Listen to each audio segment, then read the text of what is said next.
John Ulzheimer is known as one of our nation's most recognized credit experts. Having worked for 28 years in the credit industry, John has become one of the most prolific speakers about credit and the go-to authority on answers to credit-related questions. Credit Countdown with John Ulzheimer. Hey there, John Ulzheimer here. Today I'm going to talk about what I think is one of the best credit cards available. Obviously, credit cards are maybe the most common form of credit. I think most people have multiple credit cards, and when you start adding in things like retail store cards and petroleum cards, the number of credit cards that most people have or have had, it just continues to go up. Obviously, credit cards are fantastic. They are, interest is optional on a credit card, which you can't say about almost any other form of credit. It's, portable capacity. You have almost no liability for fraud. So there's really not anything bad you can say about credit cards unless you abuse them. And then, of course, if you abuse any form of credit, then you're going to have a bad experience.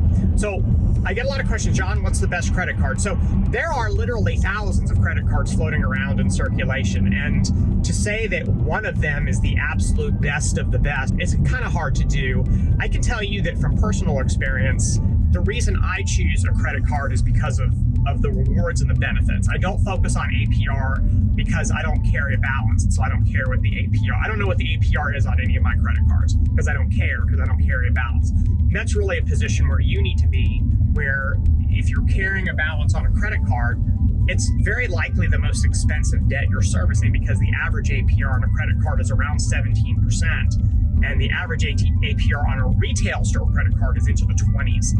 So you don't want to be carrying balances on credit cards because it's just really expensive. So I never ever compare credit cards based on APR. I just think you're almost raising the white flag and surrendering to interest if that's something that's important to you. So I tend to focus on the rewards and the benefits. And so the question that you have to ask yourself when you're choosing a credit card is, what's important to me? And I know that sounds kind of like a platitude-y type of thing to say, but if you think about it and kind of break it down, it kind of makes sense. Where I live, I'll tell you, I live in Atlanta, and Delta Airlines has a hub at the Atlanta airport. So when I travel for business, I'm on Delta 98% of the time, which means that if I were to sign up for a credit card that has rewards points for Southwest Airlines, that makes no sense to me, right? It could be the best credit card in the world and the rewards are completely meaningless to me. I choose a card where the points are meaningful because of the airline that I fly. So second is the customer service. I tend to focus on credit cards that not only have I experienced good customer service with them, but they always do well in the J.D. Powers survey and study. So J.D. Powers does a study every single year about credit card, kind of the quality of credit cards. And it seems like Discover and American Express win that darn thing every single year. So it's either Amex or Discover, Amex, Discover, Amex. So J.D. Powers, I'm going to let them do the work for me. So to the extent that I trust their surveys and the results of their studies, then I know right out of the gate that Discover and Amex are going to be one of my top choices because they get such good feedback from their users. So for me, I don't see the need to recreate the wheel in that respect. I'll just trust the fact that millions of other people say good things about them, and hey, I doubt that they're all wrong. I will tell you that one thing that I actually like, which is a little bit vain, is I like the material that the cards are made out of. So you have a lot of credit cards that are made out of that, the old-fashioned plastic cards, and then you have some cards that are made out of steel. So I actually have a couple of credit cards that are made out of steel. So they make that good noise when you tap them on a table. They're heavier. It doesn't mean anything at all. It doesn't have anything to do with the capacity of the card, the fraud protections of the card, the rewards of the card, the cost of having the card. But it's kind of one of those things that the design of it looks kind of cool. And so to me, even though that's not something that people generally admit is an important thing to them, the fact that you whip it out so much, it's almost like having a fashionable hat or a fashionable shirt.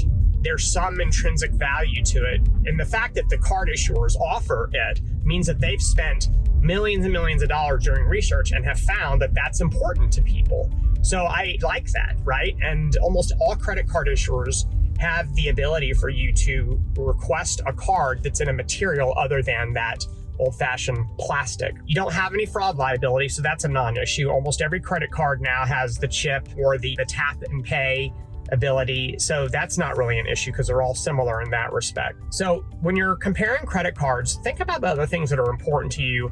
Don't focus on APR, even though every single credit card comparison website has all the APRs listed. They're all going to be terrible. None of them are good, right? All APRs are around 17%, so it's not like 16% is so much better. It's still terrible. So if you have any other questions about how to choose a credit card, drop them in the comment section below.